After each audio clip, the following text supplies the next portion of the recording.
Hello, hello, hello! Ito yung inaabangan ng lahat ng mga OFW, ang makita ang Pilipinas. Pag nakita mo na yan, ibig sabihin, konting galaw na lang, konting kimbot at konting moves, Pilipinas na tayo.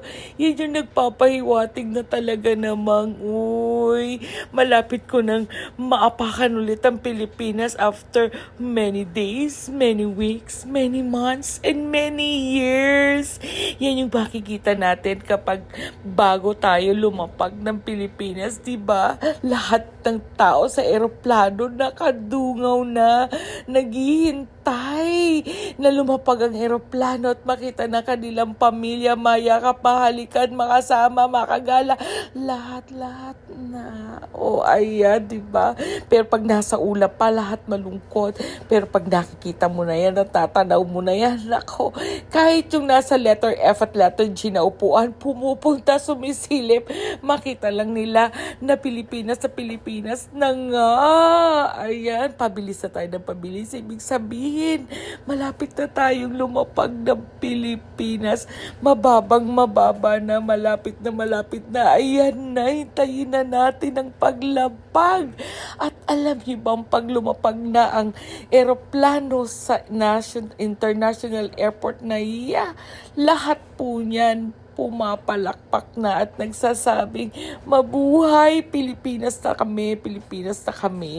Late upload ko yan. Pero syempre, kailangan ko rin pong sabihin sa inyo at iparamdam kung gaano kasaya po ang isang OFW na papasok ng Pilipinas after long time ago.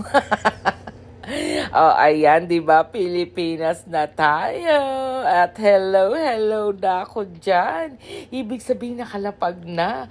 At naghihintay na lang po na pumasok sa immigration at kunin ang bagahe at umuwi na sa ating mga mahal sa buhay. Oh, ayan, di ba? Pilipinas na talaga.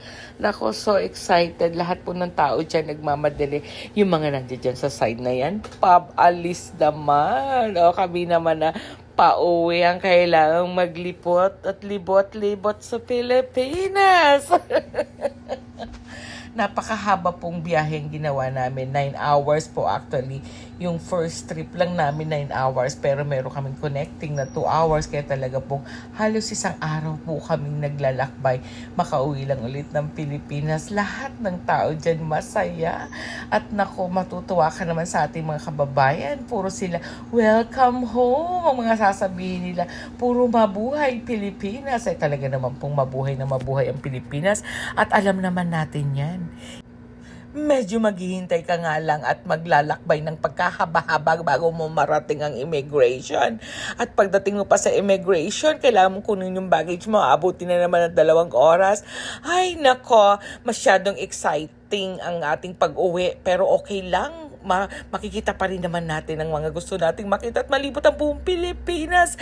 Ayan po ba? Nag-enjoy kayo sa ating munting paglalakbay? Sana po nag-enjoy kayo. Pa-share, likes, and comments. Don't forget to follow me for more.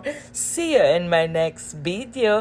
Tara na pong magpunta ng immigration para matapos na ang lahat-lahat.